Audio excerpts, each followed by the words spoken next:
देखो क्या बोला दूसरा प्रमेय, प्रमेय संख्या 2 क्या बोल रहा, क्या बोल रहा भाई, बाह्य बिंदु से, बाह्य बिंदु से, बाह्य बिंदु से वृत्त पर खींची गई स्पर्श रेखाओं की लंबाइयां बराबर होती है। ठीक है, ध्यान से सुनो। अगर एक वृत्त हम ले लिए, वृत्त ले लिए, इसका केंद्र O है, एक बाह्य बिंदु है कहीं जिसका नाम क्या है P, ले लेते क्या, जिसका नाम P। ठीक है, एक बिंदु से इस बिंदु से कितने स्पर्श रेखा खींचे जा सकते हैं।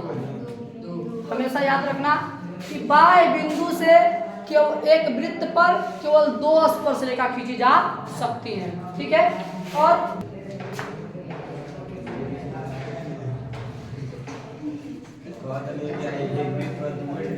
हाँ नहीं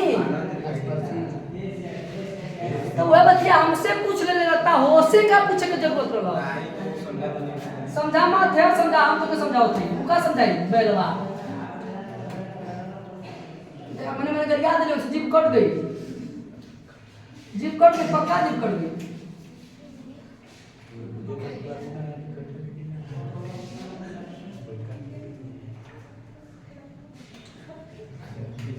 कौन रे, कौन भन भनैलस, कौन भन भना रहा भाई। देखा एक नाम O है, एक नाम P है, एक नाम A है, एक नाम B है, का B। ये बचवा हो, तू पूछला कि सर जी एक वृत्त पे हम अनंत स्पर्श रेखा खींच सकते हैं। जी बिल्कुल खींच सकते हैं, कोई दिक्कत। हाँ हम बाह्य बिंदु से ले लिया, वृत्त के बाह्य बिंदु से केवल 2 ही स्पर्श रेखा खींच सकते हैं। वृत्त के एक बाह्य बिंदु से केवल 2 ही स्पर्श रेखा खींच सकते हैं। बात समझ में आई? ना समझ में आई से कौनो एक बिंदु लेला ही हमें लेला तो ऐसा ही ऐसे न खींचबा कि ऐसे घुमा के लिया कैसे खींच देबा। केवल कितने स्पर्श रेखा, 2 ही स्पर्श रेखा खींची जा सकती हैं। अब पे पहला प्रमेय पढ़ला कि केंद्र से स्पर्श बिंदु को जब टच करेबा या कितना से कोण बदलेगा। अब पे सिखौला मतलब अब पे समझला, प्रमेय पढ़ला एहो के मिलेबा कहीं मिला देबा, कहीं से घुमा फिरा के तो यहाँ कितना से कोण बनने लगेगा 90 से। ठीक है, ये बता देगा। एक थे यहाँ से ऐसे लाइनिंग खींच दा। ठीक है, 2 तरीके से बताइए, कितना तरीके से, 2 तरीके। पहला तरीका स्पर्श जो रेखवा है हाई हाई दोनों आपस में का होले बराबर, का होले रे बराबर। इसका मतलब PA बराबर PB आपस में क्या होता है बराबर। ये मुझे क्या करना है, सिद्ध करना है। तो लिखेंगे क्या फिर, रचना, रचना करिए। बिंदु B से स्पर्श रेखा, स्पर्श रेखा खींचा, स्पर्श रेखा PB तथा PA खींचा और बिंदु A और B को O से मिलाया, लिख दे। ठीक, अब क्या करेंगे मेरे बच्चा, अब ध्यान से सुनेंगे। देखा किसी समकोण त्रिभुज में या किसी त्रिभुज में जो सबसे बड़ा कोण होता है उसके जस्ट सामने वाली भुजा सबसे बड़ी होती है। ये बताया गया कि नहीं बताया गया? हाँ, ये कोण छोटा है तो ये भुजा भी क्या होगी, ये कोण छोटा है तो ये भुजा भी क्या होगी, ये कोण बड़ा है तो इसके जस्ट वाली भुजा क्या होगी। इसका मतलब मैं नाम लिख दूं OAB, तो AB क्या हो जाएगा, सबसे बड़ी भुजा। बात समझ आ रही कि नहीं समझ आ रही? अब देखा एओ में देखा यहाँ कितने से कोण बन रहा, 90 अंश का। तो इसके जस्ट सामने वाली भुजा क्या हो जाएगी? कौड़ हो जाएगी। ये भी भुजा बड़ी है मतलब कौड़ हो जाएगा, यही ना भाई। चल तो ये कौड़ हो जाएगा, तो ये समकोण त्रिभुज है। तो कौन सा क्या लगाएंगे यहाँ? पाइथागोरस प्रमेय। उत्पत्ति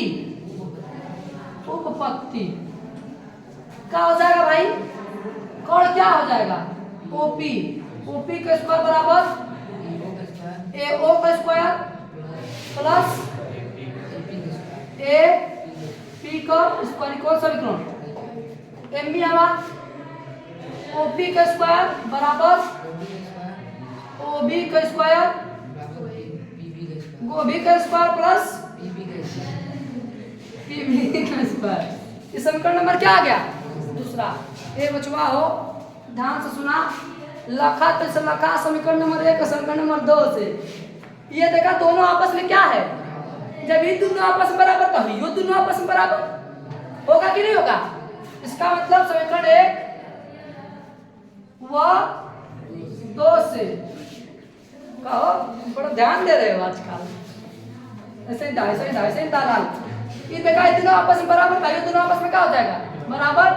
तो OA का स्क्वायर प्लस AP का स्क्वायर बराबर OB का स्क्वायर प्लस OB का स्क्वायर मतलब PB का स्क्वायर। ठीक है, इतना आ गया। लेकिन एक बात ध्यान सुना लाल, हाई का हो त्रिज्या का यो त्रिज्या का हो। इसका मतलब ये हुआ कि AO बराबर OB। यहाँ लिख लो, दिया है मैं AO बराबर OB, चाहे OA बराबर OB बराबर का त्रिज्या ये है। ठीक है, अब देखो AO का स्क्वायर कितना R है? R का स्क्वायर प्लस AP का स्क्वायर बराबर OB की जगह क्या है? R स्क्वायर प्लस PB का स्क्वायर। R स्क्वायर से R स्क्वायर क्या हो जाएगा? कट जाएगा। तो क्या निकल के आया? AP का स्क्वायर बराबर PB का स्क्वायर। तो स्क्वायर जब हटेगा तो क्या आएगा? AP बराबर PB। हमें यही क्या करना था? सिद्ध करना था। बात समझ में आई कि नहीं समझ में आया? बात समझ में आना। अतः यह सिद्ध हुआ कि किसी एक बिंदु से खींची गई स्पर्श रेखा स्पर्श बिंदु से दोनों तरफ मतलब दो स्पर्श रेखाओं के स्पर्श बिंदु से दूरियां दोनों आपस में क्या होती हैं? बराबर होती हैं। बात समझ में आना। उत्पत्ति दूसरे नियम से उत्पत्ति करते हैं। कैसे करेंगे ध्यान से देखो, एकदम लकलका जाओगे, चमक जाओगे। देखो इधर देखो, ऊपरा नीचवा दो त्रिभुज बन रहा है ना, बताइए तो कैसे मुस्कुरात हुए? मन में गरिया होता ना गए, गाड़ी मत देना और नहीं देखो, ये भी त्रिभुज दो त्रिभुज है, दोनों को यदि हम सर्वांशम कर देते हैं तो आप सम्मुख भुजा है, सम्मुख कोण आपस में क्या हो जाएंगे? बराबर हो जाएंगे। तो हम लिखेंगे क्या इस त्रिभुज का नाम? त्रिभुज OAP के तथा त्रिभुज OBP में। ठीक है, सर्वांग समता के कितने नियम होते हैं? 5। कितना? 5 नियम में लास्ट वाला कितनी लागू होला? लास्ट वाला क्या है? RHS किस त्रिभुज पे लागू होता है? समकोण पे लागू होता है। ठीक है, तो ये समकोण है कि नहीं है मुझे मतलब नहीं है। अब देखा ए बचवा हाई देखा हाई कोणवा कोण A बराबर कोण B, कोण A बराबर कोण B कैसे? समकोण से। क्या? समकोण बराबर 90 अंश। ए बचवा हाई देखा दे दे हम A बराबर OB का लिखबा यहाँ दिया है, का लिखबा दिया। देखा कितना छोटा में लगा होते। ठीक, अब देखा हाई त्रिभुज का हाई भुजा हाई वाला भुजा के बराबर, हाई कोण के बराबर। एक चीज ऐसा चीज लौकत था जो दोनों में उभयनिष्ठ हो। का PO का हो PO चाहे OP का OP बराबर OP इसमें का लिखबा उभयनिष्ठ। का लिखबा उभयनिष्ठ। अब देखा लाल एक छे कोण एक छे भुजा को, तो ये दोनों त्रिभुज आपस में क्या हुई? सर्वांशम। त्रिभुज OAP सर्वांग सम त्रिभुज ओ बी पी किससे हुआ है? हाँ किससे हुआ है रे? यस सर्वांग समता से, सर्वांग समता से।